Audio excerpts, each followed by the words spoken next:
Hello, everyone, and welcome back to Season 4 of the Love Doesn't Hurt podcast.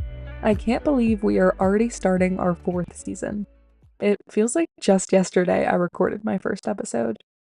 For those of you who haven't listened before, my name is Ashley Leonard, and Love Doesn't Hurt provides domestic violence education, empowers survivors, advocates for healthy relationships, and promotes a resilient lifestyle. It's October, so that means Domestic Violence Awareness Month has begun.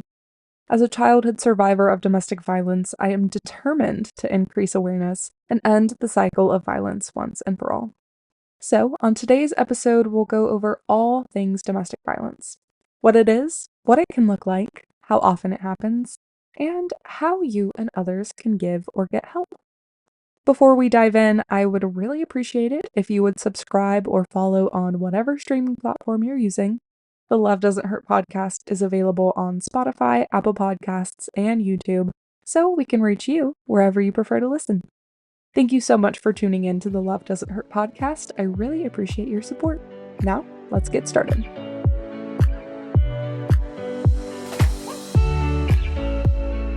What do you think of when you hear the words domestic violence? For many of us, it might be bruises and wounds, but domestic violence is not strictly limited to physical violence. Domestic violence is a pattern of violent or controlling behavior used by a person toward a family member, intimate partner, or household member to gain and maintain power and control over that person. A pattern that affects over 12 million people in the United States alone every year. The definition of domestic violence means it not only includes physical abuse, but also emotional abuse, sexual abuse, stalking, financial abuse, and digital abuse. Let's expand on each of these so we know what they look like. Physical abuse is defined as any intentional act causing injury or trauma to another person by way of bodily contact. In relationships, this may look like hitting, punching, forcing you to use drugs or alcohol, or preventing you from eating or sleeping. No form of physicality that causes a partner harm or fear is acceptable.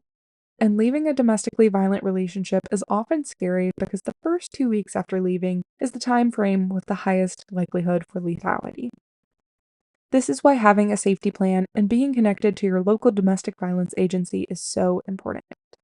We need to have a community that is more knowledgeable about domestic violence so we can all support survivors we know as they're on their journey to safety. Though physical abuse is common in domestically violent relationships, you can absolutely experience domestic violence without it. Emotional abuse, also referred to as psychological abuse, is defined as a form of abuse characterized by a person subjecting or exposing another person to behavior that may result in psychological trauma. This can involve damaging a person's self-esteem, withholding emotional support, using threats, and creating isolation by controlling where they go. Sexual abuse is defined as abusive sexual behavior often perpetrated using force or by taking advantage of another. Sexual coercion is defined as unwanted sexual activity that happens when you are pressured, tricked, threatened, or forced in a non-physical way. This can look like a partner giving the other drugs or alcohol to lower their inhibitions, a partner reacting with sadness, anger, or resentment when the other doesn't consent, or a partner implying the other owes them a sexual favor for a previous action, gift, or consent.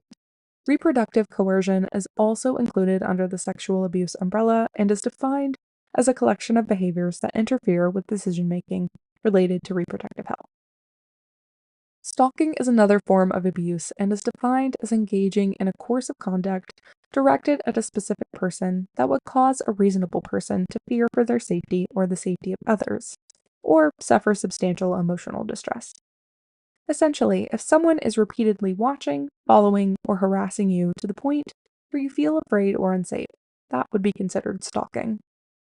Stalking can look like showing up at your house or place of work unannounced or invited, using social media or technology to track your activities, or manipulating other people to investigate your life to get information about you. Financial abuse is defined as a form of abuse when one intimate partner has control over the other partner's access to economic resources, which decreases a victim's ability to support themselves, forcing them to depend on the perpetrator financially. This can look like giving you an allowance and monitoring what you purchase, preventing you from working, limiting the hours that you work or getting you fired, living in your home but refusing to work or contribute to the household, or an abuser spending money on themselves but preventing the victim from doing the same. Digital abuse is defined as the use of technology and the internet to bully, harass, stalk, intimidate, or control a partner. This can look like telling you who you can or can't follow on social media, using social media to track your location and activities, insulting or humiliating you in their posts online, stealing or insisting on being given device or account passwords, pressuring you to send unwanted explicit photos or videos, or using smart home technology to track your movement, communications, or activities.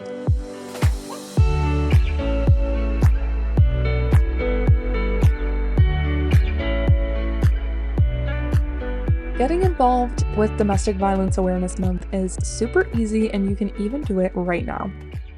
One easy way is to simply share social media posts.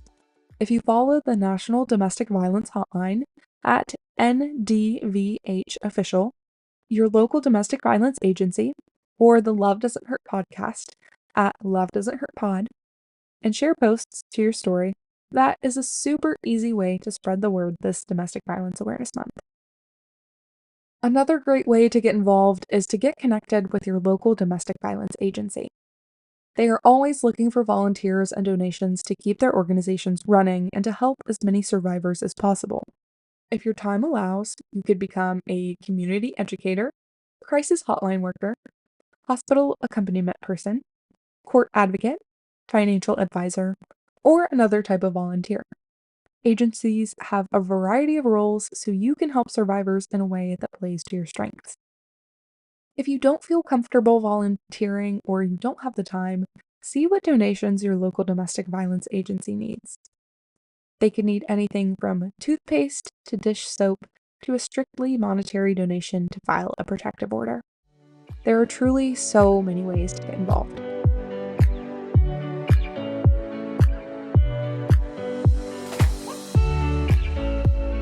October 17th, 2024 is Wear Purple Day, so I would love to see everyone sporting their purple attire in support of Domestic Violence Awareness Month. If you share it on social media with the hashtag #WearPurpleDay and tag @LoveDoesn'tHurtPod, I will be sure to go over and show it some love. The Love Doesn't Hurt podcast is on both Instagram and Facebook. Be sure to follow me over there to see all of the events I will be participating in, as well as the additional educational content I share there.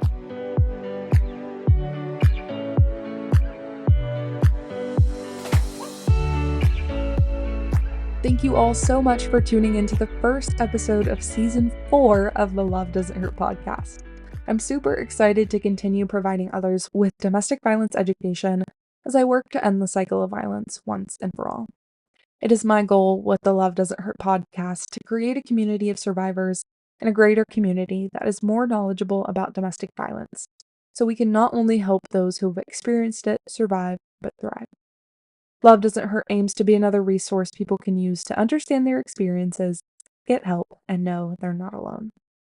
If you need immediate help, please call the National Domestic Violence Hotline at 1-800-799-7233 or text START in all capital letters to 88788. You can also visit their website, thehotline.org, for more information. If you're as pumped for Domestic Violence Awareness Month as I am, be sure to subscribe and follow Love Doesn't Hurt for more domestic violence education content. This really helps support the podcast and get this information to more people who may really need it. Thank you all for listening to the Love Doesn't Hurt podcast. I hope you all have a great day. And remember, spread love everywhere you go.